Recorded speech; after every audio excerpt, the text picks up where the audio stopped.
had a very difficult stretch, but you continue to perform at a high level. How are you able to get to your game? Basketball, when I'm on the court.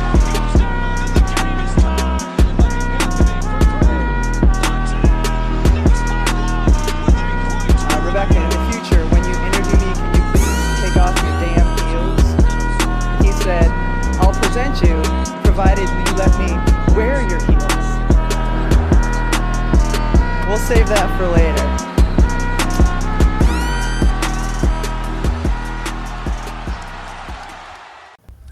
Olá, pessoal! Pré-temporada da NBA rolando, temporada em vias de começar. Hoje é dia 9 de outubro, ou seja, menos de 15 dias para a gente já ter NBA rolando. E, obviamente, que precisamos falar de Boston Celtics, precisamos falar de Jason Tatum. Afinal, os últimos dias tem sido, deixa eu pensar uma palavra adequada para o sentimento de nós, amantes de Jason Tatum, com as últimas informações, notícias, aparições, inclusive uma agora. Estamos gravando exatamente 5h18 do dia 9 de outubro. E Jason Tatum acabou de soltar um vídeo dele em uma dunk. E aí eu trago aqui comigo, talvez, a segunda pessoa que mais ame Jason Tatum na NBA TT Brasil. O nome dele é Luiz, mas vocês conhecem ele por um outro perfil. E eu vou deixar ele já começar fazendo o jabá dele. Luiz, seja muito bem-vindo ao NBA das Minas. Faça já o seu jabá, revele quem é você na NBA. E fala um pouquinho pra mim, quando você viu esse vídeo do Tatum, que ele acabou de postou agora à tarde aqui pra gente, qual foi o sentimento de um fã de Jason Tatum ao ver aquilo? Menos de, que foi maio, abril, maio, junho, julho, agosto, setembro, outubro? 8 meses? Não, depois, faz o quê? Ah, sei lá, eu sou de humanas. Foi no dia 12 de maio a lesão do Tatum, a gente tá no dia 9 de outubro. Façam as contas aí. Ao ver ele daquele jeito depois daquela lesão, seja muito bem-vindo. Oi, Drica, muito obrigado pelo convite. Aqui quem fala é o Luiz, do NBA da BED, um grandíssimo, gigante fã de Jason Tatum. Estou muito animado com toda a informação, toda a notícia nova que sai sobre o Jason Tatum. E ver ele enterrando, embora fosse uma surpresa, já é basicamente esperado, né? Porque parece que ele tá louco para voltar. A recuperação dele, parece que semana após semana sai uma informação dizendo que ele tá quebrando o que é esperado para a recuperação de qualquer jogador até hoje na NBA. E eu acho que a gente vai continuar se surpreendendo cada vez mais conforme o prazo de recuperação dele vai chegando. E tomara, né, que segundo, igual ele disse hoje mesmo, que ele quer voltar nessa temporada, tomara que não tenha nenhum contratempo, que ele consiga se recuperar 100% para já ajudar o Boston Celtics nessa temporada e pro prazer de até pessoas que não torcem, né, pro Celtics, como é o meu caso, mas que admiram bastante ele. Isso é um ponto importante, tá? Porque o Luiz não é torcedor do Celtics. Luiz, revele sua torcida. Eu torço pro gigante Chicago Bulls, que essa temporada vai calar todo mundo, mas... Tomara, né, que surpreenda. Quem vai calar é o Celtics, vamos lá, porque muita gente tem colocado o Celtics aí em zona de play-in até fora de playoffs. E nessa semana mesmo o Brown falou, né, que ele nunca esteve fora dos playoffs, que ele tem mais jogos de playoffs do que umas 15 equipes aí, e que ele sabe o potencial desse time, né? Então, acho que teremos algumas surpresinhas nessa temporada. Sim. Eu tava parando pra analisar, assim, direitinho os times, né? Quem que eu acho que vai chegar nos playoffs. E eu ainda conto com o Boston Celtics conseguindo, viu? O leste tem muitas incógnitas, assim. Embora o Celtics seja uma delas, né? Por conta da lesão do Jason Tatum. Por não saber como é que a diretoria e a comissão vai tratar toda a questão de poupar tal jogador ou não, se o Jaylen Brown sentir algum desconforto, será que a diretoria e a comissão vai falar, olha, descansa aí, fica tranquilo, será que eles vão realmente dar liberdade pro Jason Tatum voltar quando ele quiser, ou se vão pedir para ele segurar um pouquinho mais pro final da temporada? Então o Celtics entra nessas incógnitas, né? O leste está com várias dessas questões. Envolve o Sixers, envolve o Pacers, né? Tudo nessa questão de lesão. E mesmo assim, apesar disso tudo, eu acho que o Celtics consegue uma vaga sim para os playoffs. Eu tava dando uma olhadinha, eu acho que a ESPN soltou, talvez você se lembre melhor do que eu, uma projeção dos times do leste. E o Celtics, se não me falha a memória, está em quinto. Não vou lembrar da ordem correta, mas eu acho que é algo como Cavs, Knicks, Orlando, Pacers e o Celtics em quinto, acho, se não me falha a memória. Numa projeção aí. Então eu acho que todas essas notícias envolvendo o Jason Tatum também talvez já estejam impactando, porque no começo ali na off-season, né, muita gente falava que o Celtics pegava play-in e olhe lá, né, com toda, enfim, a reconstrução, saída do Porzingis, do Drew Holiday, né, a ausência do Tatum que não se sabe ainda, né, como você falou, ele teria comunicado ao Celtics que quer voltar nessa temporada, mas ele também disse que não tem nada sendo acelerado, que ele só vai voltar quando ele tiver 100%. E aí, já vamos entrando aí nessa questão do Tatum, Luiz, porque assim, ele tem 27 anos, a lesão dele foi lá no dia 12 de maio. Maio, junho, julho, agosto, setembro, outubro. Vai fazer 5 meses agora no domingo a lesão dele. Essa é uma lesão que, comumente, né, os jogadores demoram aí muito tempo, né? De 10, 12 meses, fala-se entre 9 e 12 meses. Inclusive, né, o Tyrese Haliburton disse que não volta nessa temporada, né? Lesionou um pouco depois do Tatum. Mas a gente está percebendo algo completamente diferente e, assim, vanguardista no que diz respeito à recuperação de uma ruptura de tendão de Aquiles, né? Porque no dia 28 de setembro, ele publicou aquele vídeo no canal dele fazendo exercícios já na quadra, o que já deixou todo mundo, né, assim, ele volta? Será que ele volta? Como é que ele volta? Meu Deus do céu, que preocupação. Mas ele nunca disse que não ia jogar nessa temporada, né? Ele sempre falou, vamos ver o que vai acontecer.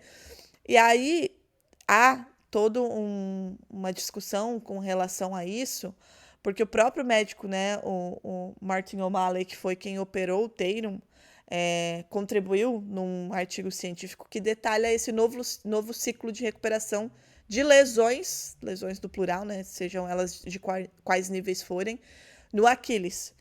E a grande diferença no caso do Tatum é que a cirurgia aconteceu pouquíssimas horas após a lesão, né?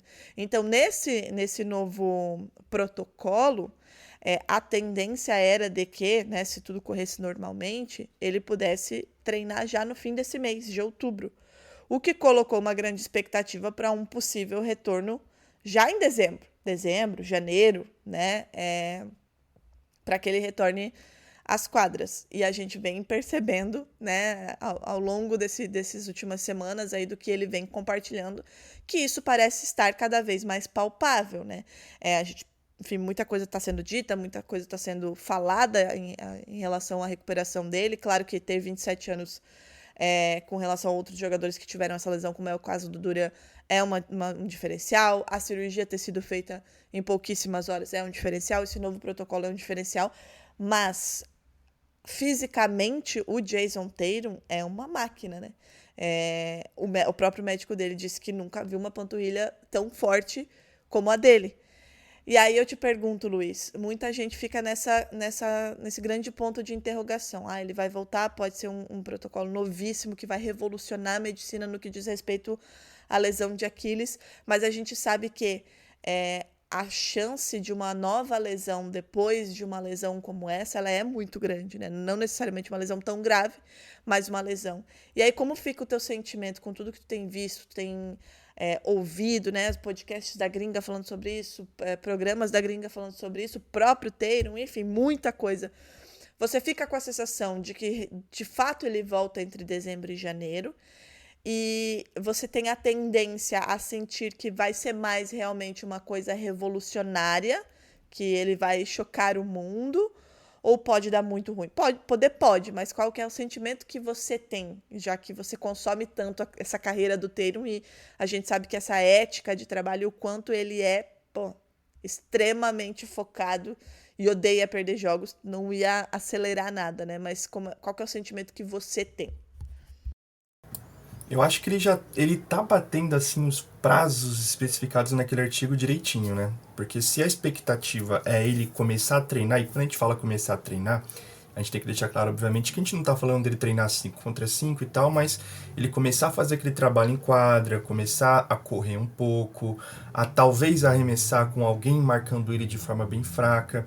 Então, isso ele já está no prazo, né? Que é para outubro. Tava lá dizendo fim de outubro e agora no comecinho de outubro a gente acaba de ver ele enterrando. No fim de setembro já viu que ele está conseguindo dar alguns cortes rápidos, o que é muito importante para a recuperação de um jogador que perdeu muita força na panturrilha, igual foi o caso do Tatum nessa lesão.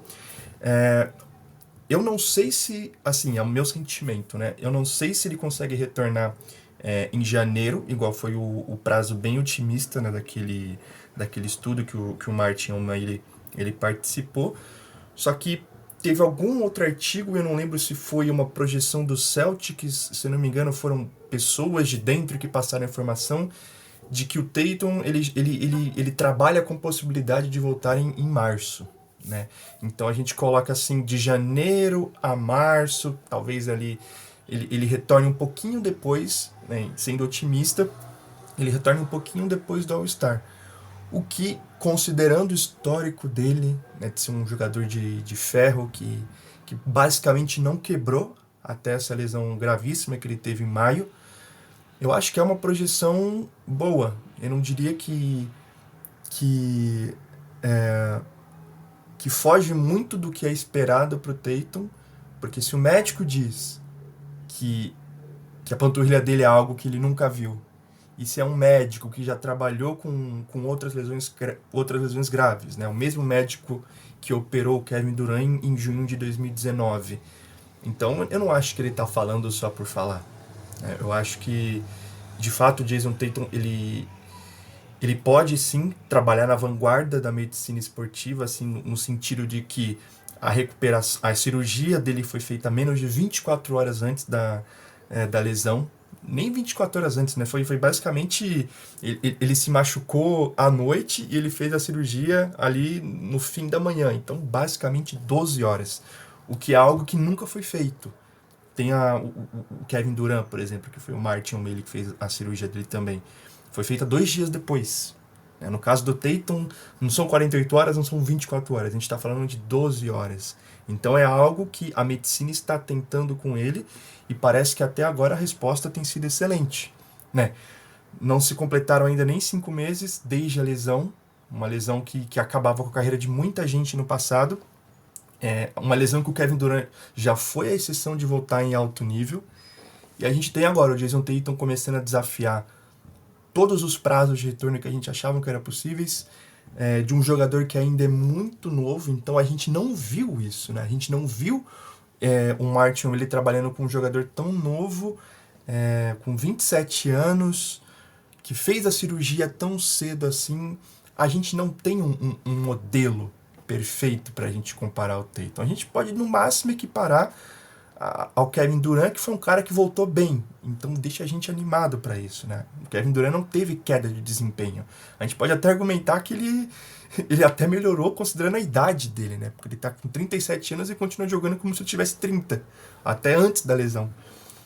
Então, eu acho que assim, o torcedor do Celtics e o fã do Jason Tatum, assim como um todo, tem todos os motivos para acreditar que nada vai ser forçado. Ele não vai forçar um retorno só por jogar, sabe? Eu vou voltar só para jogar porque eu estou maluco aqui, não aguento ver meu time sem eu aqui podendo ajudar eles. Não, eu acho que ele vai respeitar todos os prazos, só que a gente vai vendo, né? Igual eu falei, semana a semana. Parece que tudo é muito promissor, parece que de fato ele está desafiando tudo, assim, Drica. Parece que ele está tentando mudar o que a gente entende de recuperação de uma lesão no tendão de Aquiles. E o Tatum, isso que você falou, né? Assim, ele é um cara que ele gosta muito do jogo, né? Ele definitivamente perde pouquíssimos jogos. O primeiro jogo que ele perdeu de playoffs na carreira dele foi o jogo logo imediatamente após a lesão dele. E pode ser o único, né? Porque se ele volta em março ainda é temporada regular. O fim da temporada regular é ali no dia 12 de abril. E assim, nessas projeções de o Celtics pegando playoffs, pode ser o único jogo que ele perdeu. Um jogo pós de playoffs, né? Um jogo pós uma ruptura de tendão de Aquiles. E como você falou, Luiz, ao longo da carreira dele, ele nunca teve uma lesão tão grave assim. Ele teve, né, lesões, como eu disse, é um jogador que raramente perde jogos. São lesões muito pontuais, né? Pequenas, a lesão na mão nos playoffs, né, passados. Teve tornozelo, enfim, jogou lesionado em outros playoffs, mas nada que o tirasse, né, de quadra. Ainda assim, é um cara completamente consciente com a importância dele, com o corpo dele. Então, ele nunca disse que não jogaria nessa temporada. Avisou ao Celtics agora que quer voltar nessa temporada. E se ele está avisando o Celtics que ele quer voltar nessa temporada, levando em consideração tudo que nós temos visto com relação a recuperação dele, como você falou, respeitando, entre aspas, esse prazo desse novo protocolo, a gente vendo que aos poucos ele está conseguindo fazer o que ele faz, é porque ele de fato vai respeitar o que ele, a galera junta médica do Celtics, o próprio médico dele, diz que é possível fazer. E fazendo essa comparação com o Kevin Durant, né, que você falou que não tem como fazer comparação, o máximo que dá é para tentar equiparar com o Durant, até não tem como fazer essa comparação porque são idades muito diferentes da lesão, né? São momentos muito diferentes. O Tatum nem chegou ainda no auge, né, dele, físico dele, 27 anos, ele vai chegar nesse auge físico daqui 2, 3 anos. Existe uma possibilidade de a gente ver um jogador que teve uma ruptura de tendão de Aquiles voltar melhor do que ele era, porque ele está em evolução. E aí eu te pergunto, e já vou aproveitar para fazer uma propaganda sua, porque você ontem mesmo publicou um vídeo, né, e você volta e meia publica vídeos para desmentir coisas que falam sobre o Tatum a respeito dos números dele em jogadas decisivas. É um jogador que está em evolução. A gente percebe isso ano após ano para quem acompanha a carreira do Tatum desde o início, né? Desde 2017, quando ele entrou na NBA. E a gente pode ver um jogador que teve uma ruptura de tendão de Aquiles ainda melhor depois de uma cirurgia, de uma recuperação desse tamanho. E aí eu já te convido para trazer esses números, Luiz, e mostrar para a galera que sim, o Tatum está em evolução e tem números em momentos decisivos muito melhores do que, por exemplo, LeBron James, né, que é, enfim, o grande ídolo dessa geração. E acho que isso vai até muito além dos números dele só no clutch, né? A gente viu o Tatum, muito além. Eu acho que os números do clutch são apenas contam parte da história, né? Uma narrativa que é colocada para ele e que você vai mostrar aí que é mentira, né? Mas existem tantas outras. Exatamente. O Tatum, assim, né, o número que eu foquei, né, e eu já até trouxe antes em discussões no Twitter e tudo mais, é que quando a gente compara jogadores que arremessam bastante no clutch, que obrigatoriamente tem que ser estrelas do time, né, com lendas do passado, o Jason Tatum tá muito bem. Então a comparação que eu peguei foi a seguinte: desde 1996, que é quando a NBA passa a disponibilizar esses dados segundo a segundo, né, play by play, que é o que eles chamam, o Jason Tatum ele tem 17 acertos quando o jogo tá pro Celtics empatar ou virar a partida nos últimos 10 segundos.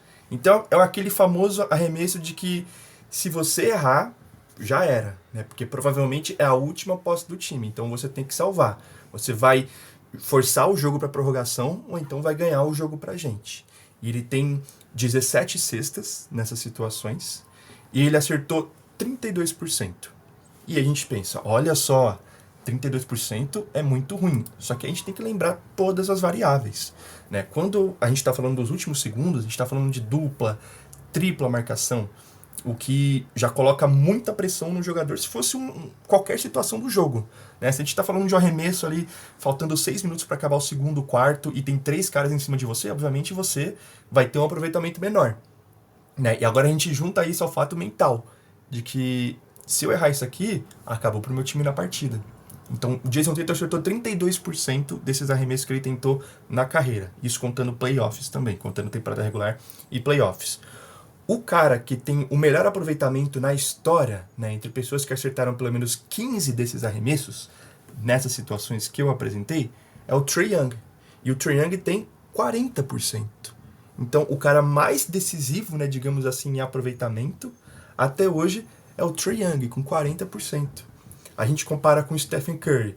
O Stephen Curry, ele, assim, todo mundo vai admitir que ele é um dos caras mais clutches, mais decisivos que a gente já viu na história do basquete. O Stephen Curry tem 32%, o mesmo que o Tatum. A única diferença é que o Stephen Curry arremessa 32,3% e o Tatum arremessa 32,1%. Então, é basicamente igual. O Stephen Curry acertou 20 dessas cestas na carreira inteira. O Tatum já acertou 17, né, tendo basicamente metade da carreira que o Stephen Curry já teve em número de partidas. Então só aí a gente já vê como essa questão de que o Tatum não decide, talvez seja uma questão de que o Celtics é um time que é transmitido muito na televisão, né? Então a tendência é que a gente também veja muito arremesso do Tatum que dê errado no clutch, pelo simples fato de que a cada, sei lá, 8 jogos, a cada 7 jogos da carreira do Tatum, ele está em uma posição que ele precisa tentar um desses arremessos, né? E o Celtics, obviamente, é um time que tem rivalidade com diversos outros times com torcidas grandes, não só aqui no Brasil, né, como no mundo inteiro. A gente pensa em Lakers, a gente pensa em Warriors, lá fora tem a rivalidade com o Knicks. E são todas torcidas que estão sempre esperando para que o melhor jogador do outro time fale, para poder apontar e falar, olha só, ele não decide. Só que os números, né, igual eu apresentei, provam o contrário. Somente 27 jogadores na história, assim, na história desde 1996, que é quando a NBA começou a contar esses dados, né? 27 jogadores acertaram 15 cestas nessas situações que eu apresentei. O Tatum tem o 6º melhor aproveitamento na história. O 6º, o Stephen Curry, né, que eu falei que está um pouquinho acima, é 5º. A gente para pensar o Tim Duncan. Alguém questiona o Tim Duncan na história da NBA? Não. Ele está em 7º. Ray Allen, outra lenda, né, do Celtics, 8º. Damian Lillard, que tem uma grande fama de decisivo, e ele é de fato. Ele é 13º em aproveitamento entre esses 27 jogadores. O Damian Lillard acertou 28,6% dos arremessos. Só que a gente não tem essa impressão, né, de que o Damian Lillard... aliás, o Damian Lillard não tem nenhuma fama de que ele é pipoqueiro, de que ele não é decisivo. E por que o Tatum tem? Né? Se ele arremessa mais, se ele acerta mais que outros jogadores que têm uma fama imensa. A gente pega o Kevin Durant, né? Já que a gente citou o Kevin Durant para tratar de lesão e tudo mais, o Kevin Durant é 21º em aproveitamento nesses números. Ele acertou 23%. E o LeBron James, ele é 25º em aproveitamento, entre 27. Acertou 21%. Mas ninguém questiona o LeBron. Ninguém questiona o Kevin Durant. Por que eles questionam o Tatum se os números, né, todos esses números que eu estou olhando estão disponíveis no site StatHead? Por que as pessoas não questionam os números de outros jogadores, que eu não vou nem dizer que são ruins, porque acertar arremesso, e ainda mais quando você tem um volume muito alto, quando você é o principal jogador de um time, é muito difícil. Não importa qual aproveitamento você tem, se você é 30, 25, 20, é difícil igual. Não dá para apontar o dedo e falar assim, porque se o jogador tá naquela situação, é porque ele é o melhor jogador de um grande time que participa de vários jogos disputados, né? Então, igual eu disse, né, no começo desse argumento, eu acho que é uma pura questão de, digamos que até viés, né? As pessoas, elas querem acreditar que o Tatum não é decisivo porque viram ele errando alguns arremessos aqui e lá. Mas a história, os números, mostram justamente o contrário. Na temporada passada mesmo, se eu não me engano, eu não estou com os números aqui salvos, né? Mas se eu não me engano, o único jogador que acertou mais bolas decisivas nessa situação que eu apresentei que o Tatum na temporada passada foi o Jamal Murray. E o Jamal Murray tem uma fama impressionante. O Jamal Murray, que salva o Nuggets, destruiu o Lakers em não sei em quantos jogos aí de playoffs, foi o único cara que acertou mais bolas decisivas que o Tatum na temporada passada. Então, veja só. Onde estão os números que provam o contrário? Porque em número total de bolas, o argumento não bate. Em aproveitamento, o argumento não bate e também aponta que o Jason Tatum não só é decisivo, como é um dos mais decisivos da história, com números equiparáveis a Stephen Curry. Então, esse é o meu argumento que eu sempre tento fazer, né? Quando alguém fala que o Jason Tatum é pipoqueiro, o Jason Tatum não decide. Olha, sinto muito, amigo, amiga, mas os números mostram que você está errado e que o Jason Tatum está no topo de pessoas que decidem na história do basquete. E contra fatos não há argumentos, não é mesmo, Luiz? Agora, já que a gente tá aqui, a Agatha não está, né? A Agatha aqui gosta muito de Luka Doncic. Qual que é o comparativo com o Doncic nesse aproveitamento aí de bolas decisivas, Luiz? Tu tem esses números aí? Só corta aqui rapidinho, que eu vou procurar para responder direitinho. Ok. O Luiz vai atrás dessa informação. Vou deixá-lo. E eu quero fazer uma correção aqui, porque eu disse que o Tatum perdeu um jogo, ele perdeu 2, né? Porque ele se lesionou em um jogo. No jogo seguinte, o Celtics vence, inclusive, né? Aquela coisa de vence pelo Tatum. Meu Deus, será que vai fazer uma remontada aí pelo Jason Tatum? Não aconteceu, né? Perdeu no jogo seguinte, 4-2 para o Knicks na temporada passada, no enfrentamento aí que o Jason Tatum acabou se lesionando e vai chocar o mundo neste ano. Tá aí, né? Então, feita a correção, Jason Tatum perdeu 2 jogos de playoffs na carreira dele e, amém Jesus, serão os últimos e os únicos 2 que ele vai perder, se Deus quiser, estará em quadra nos playoffs de 2025-2026. Luiz, gosto de fazer essa comparação porque eles têm idades semelhantes, eles têm tempo de carreira semelhantes na NBA, porém, as narrativas são muito diferentes, né? São 2 de jogadores assim que dispensam qualquer comentários, né? Qualquer pessoa que gosta de NBA, que gosta de basquete, deveria apreciar e apenas apreciar o basquete dos dois, mas enquanto o Tatum é questionado desde o momento em que ele entrou na NBA, não importa o que ele faça, né? Ganhou um título, All-Star, All-NBA Team, First Team, enfim, números que você acabou de trazer, ele segue sendo questionado. Nem depois de ganhar o título, ele parou de ser taxado de algumas coisas como essa palhaçada de pipoqueiro que você acabou aí de desmontar com os números. Do outro lado, o Luka Doncic, ele sempre foi e continua sendo o jogador geracional que de fato mas as críticas elas não caminham nesse mesmo rumo, né? Muito pelo contrário. Em Dallas é porque não tinha gente para ajudar ele, né? Chegou gente para ajudar ele, sempre tinha alguma outra coisa. O Doncic nunca é tão questionado, embora ele tenha fragilidades que o Tatum não tem, né? Por exemplo, defensivamente. Mas, enfim, não é esse o tema aqui. Tem outras coisas que a gente pode apontar e pode até ser um tema depois. Agora, nesse comparativo, Luiz, de aproveitamento dos dois no clutch time, traga para mim os números de Luka Doncic para a gente fazer esse comparativo. Então, considerando aquele mesmo recorte que eu te falei, né, que são cestas para empatar ou virar o jogo nos últimos 10 segundos da partida, no quarto período ou na prorrogação. Que nem eu falei, o Tatum acertou 17 dessas bolas, né, com 32,1% de aproveitamento. O Doncic, que entrou um ano depois na liga, ele tem 10 acertos, né, nessas situações, com 28,6% de arremesso. E eu deixo aqui, 28,6% não é um número ruim, é um número bom. Porque se a gente colocasse, se ele permanecesse com esse mesmo aproveitamento até chegar aquele recorte, né, de pessoas, de jogadores que acertaram 15 na carreira, ele estaria exatamente empatado com o Damian Lillard. E o Damian Lillard, igual eu comentei, né, ele é 13º na lista.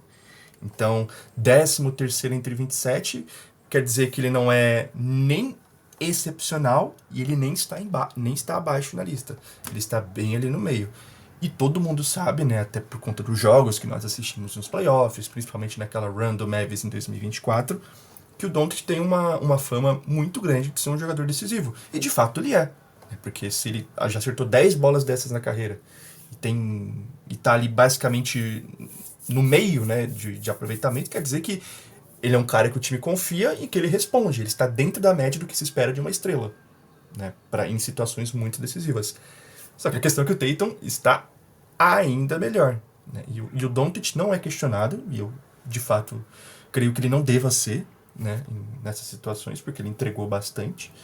E se o Doncic não é questionado, eu acho que o Tatum deve ser questionado ainda menos, porque o aproveitamento é melhor e o volume de arremessos do Jason Tatum é maior.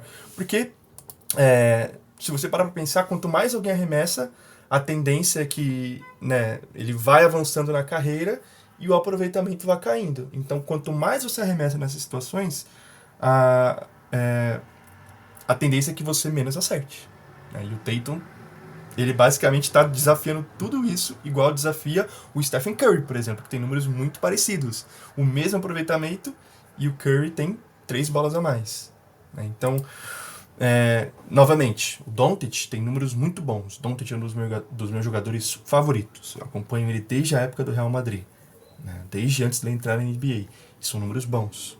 Só que os do Tatum são melhores. Por que um é questionado? Porque o outro não é, né? Essa é a principal questão.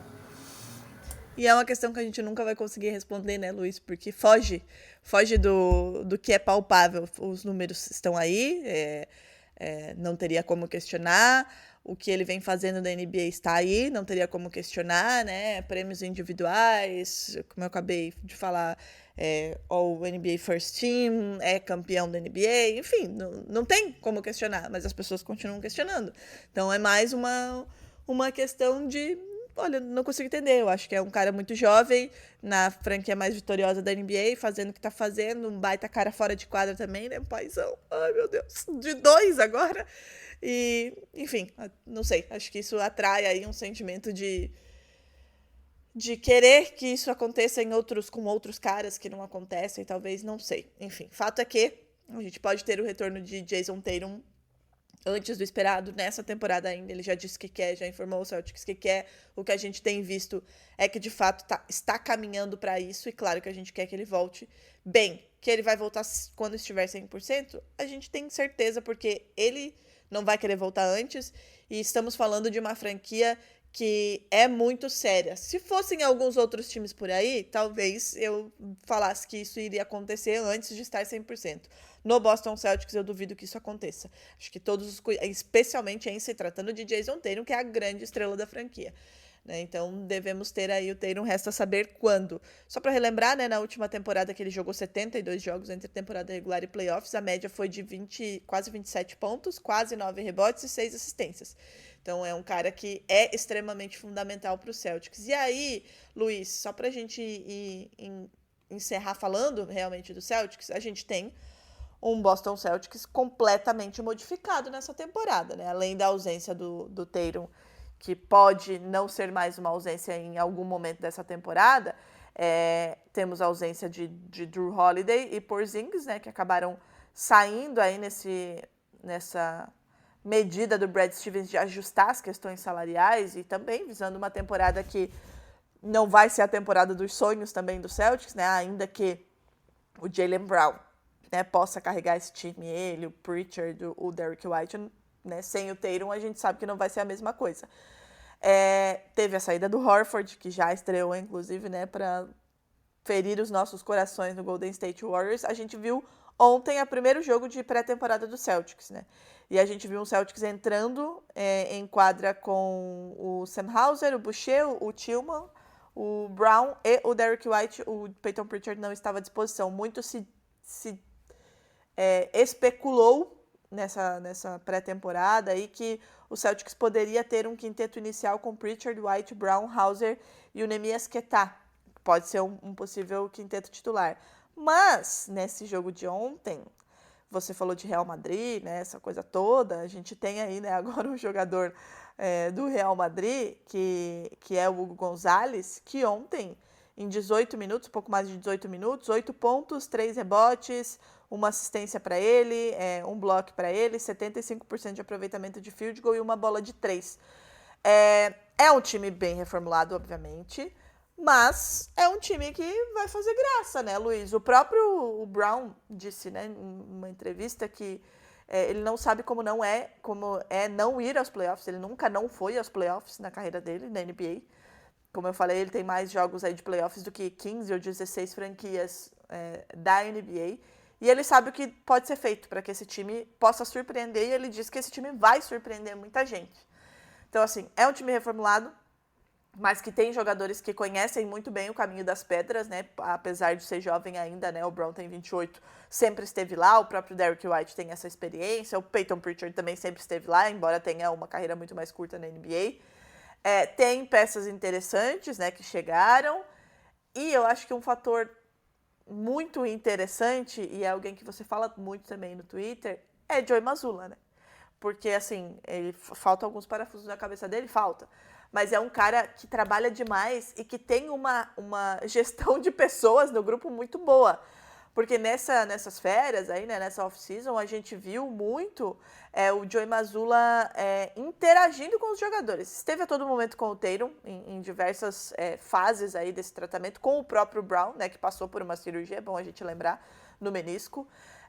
O Hugo Gonzalez falou sobre ele também, o quanto ele tem sido participativo nessa chegada, né, do Hugo Gonzalez para fazer realmente essa integração com o grupo, com a cidade, com tudo novo que está acontecendo. E o Jaylen Brown recentemente também deu uma entrevista que disse que parece que ele não joga num time de basquete, né, que ele faz parte de uma equipe de atletismo de tão feroz que tem sido esses treinamentos, porque defensivamente esse time vai se entregar demais. Como que você vê, né, todas essas mudanças do Celtics, falando de elenco, né, mas mantendo, né, um trabalho do Joey Mazzulla que vem evoluindo ano após ano, né, um cara que há 2, 3 anos atrás pegou uma bucha, né, com a saída do Ime Udoka naquela situação, foi campeão, tá aí com os seus jogadores, assim, é um cara que tem uma mentalidade absurda e acaba passando isso para os jogadores. E a gente tem vários jovens jogadores chegando no Celtics. Como que você enxerga as possibilidades desse novo Boston Celtics nessa temporada, levando tudo isso em consideração? Eu acho que o segredo para qualquer time, né, que queira dar certo é existir não só um elenco bom, como sinergia entre a comissão técnica, sobretudo o técnico, né, e os jogadores. É aquela questão de que os jogadores eles têm que ter vontade de sair correndo e atravessar uma parede pelo técnico. Eu acho que o Boston Celtics tem isso e o Joe Mazzulla demonstra. Não só pela forma como ele cobra o time, mas também pela forma como ele está presente. Igual você comentou, né? Ele estava lá para vários jogadores em situações diferentes da carreira e da vida, né? Nessa off-season. E eu acho que isso bate mesmo com o que o Pritchard, né, você falou, com que ele disse que o time pode render mais do que o esperado. E eu concordo, né, de certas formas. Por quê? A gente vai ter um Derrick White, talvez, com o maior espaço que ele já teve na carreira até hoje. Jaylen Brown, que, igual eu comentei ontem, assim, não estou dizendo que ele será o cestinha da temporada, mas eu acho que como ele vai ser a estrela principal de um time que perdeu Drew Holiday, Porzingis e Al Horford, ele vai ter que pontuar mais. Vai ter no sentido de que vai sobrar espaço, né? Vai sobrar ponto para que alguém que saiba o caminho da cesta ter uma pontuação maior. E já que eu comentei de Derrick White e Jaylen Brown, talvez o terceiro titular, né, que eu acho que é inquestionável, seja o Nemias. E isso deixa ali duas vagas que eu ainda vejo como um pouquinho incertas. Porque eu concordo que, assim, para mim o Peyton Pritchard seria o titular do Celtics. Só que, e se o Celtics estiver pensando em negociar o Anthony Simons na frente e coloca ele de titular para ganhar um pouquinho mais de valor? Essa é uma oportunidade, essa é uma questão que a gente tem que estudar um pouco, né? Então, o Derrick White ali como armador está garantido, mas quem será o segundo armador do time? Vai ser o Anthony Simons ou o Peyton Pritchard. E a gente tem a questão também do ala pivô, porque o Sam Hauser ele joga mais de ala, mas talvez ele tenha que ser o ala pivô nessa temporada.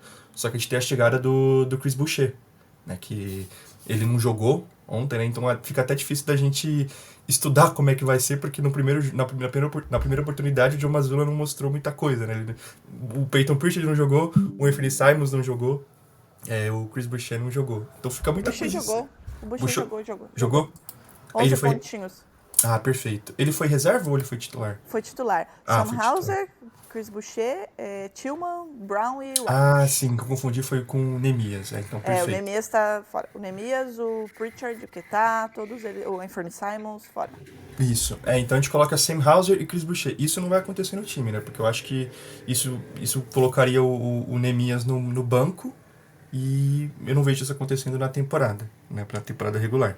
Então a gente tem ali Sam Hauser ou Chris Boucher brigando pela quinta vaga do elenco. São muitas questões. Você citou o Hugo Gonzalez, né? O Hugo Gonzalez, tem o Baylor Shireman, que vai ter um pouquinho mais de chance nessa temporada, né? Então, com todas essas variáveis, são boas oportunidades, né, para esses dois jogadores mais jovens tentarem brilhar, ganhar mais espaço. O Shireman não teve muitas oportunidades na temporada passada, então vai ser interessante, né, ver como ele se adapta a isso, talvez sendo um dos reservas mais imediatos no elenco, né? Ele que consegue jogar de ala, armador e ala, então ele vai ter boas oportunidades, né, nesse elenco. Vai ser muito interessante, assim, é bom, eu até comentei com um colega meu, né, que torce pro Celtics. É bom que o Celtics vai ter finalmente, depois de muito tempo, uma temporada, digamos que assim, descompromissada, né, que acho que o torcedor vai poder sentar, relaxar e assistir pelo que as pessoas chamam hoje em dia de resenha, né, digamos assim, mas num bom sentido. Porque é legal você ver peças novas, é legal você ver um time trabalhando de uma forma que ele não está habituado, até porque o Tatum ele deve ter jogado em mais de 90% dos jogos, né, que ele podia na carreira. Então, há 6 anos, há 6, 7 anos, o Boston Celtics não sabe o que é não ter Jason Tatum por uma sequência muito grande de jogos. Então, ninguém sabe, de fato, como vai ser o Celtics. Assim, como é que vai ser a questão de trabalho de bola. Porque, se eu não me engano, o Celtics, ele foi um dos times que teve um dos paces mais baixos, né, na temporada passada. E o Jaylen Brown aparece agora falando que tá parecendo que é uma sessão de cardio absurda, tá todo mundo correndo. Isso já indica que talvez o Joe Mazzulla esteja tentando algo diferente, né? Eu acho que tudo isso é bem legal. Deixa o torcedor otimista pelo fato de que ainda tem alguns jogadores favoritos que você conhece lá e que sabem jogar, que foram campeões pelo time, e tem novas peças que podem se aproveitar desse espaço para que daqui a 1 ano, daqui a 2 anos, 3 anos, sejam contribuintes para um elenco que almeja brigar por títulos, né? Igual citei o Hugo Gonzalez e o Baylor Shireman.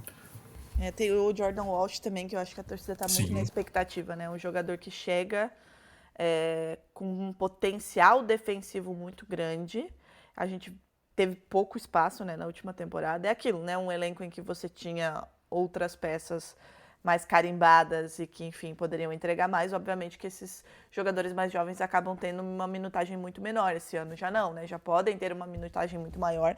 E o Jordan Walsh, com esse potencial defensivo que tem, que é uma característica que a gente deve ver nesse Celtics, né? Manter, aliás, nesse Celtics, acho que ele pode contribuir muito.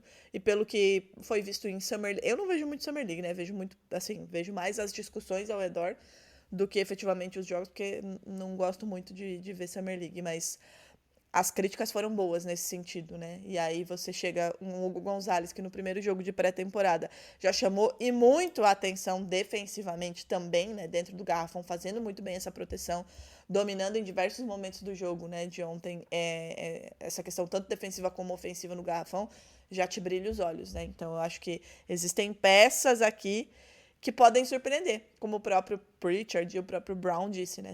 Sabem do que esse grupo é capaz. E eu acho que isso que você falou faz muito sentido no que a gente tem visto, né, nos últimos anos. Assim, não adianta você só ter um grande elenco, você ter 300 estrelas no time, né? Primeiro que já isso fica inviável financeiramente. Mas quando o time está numa sinergia muito grande, isso faz muita diferença, né? E aí você tem essas peças, você tem um treinador que é completamente maluco no que diz respeito a essa preparação e de ter um time que, de fato, né, consiga conversar, né, conversar com a bola e sem a bola. Eu acho que isso coloca o Celtics num patamar de, sim, poder surpreender quem diz e quem acha que o Celtics não vai a lugar nenhum sem o Jason Tatum.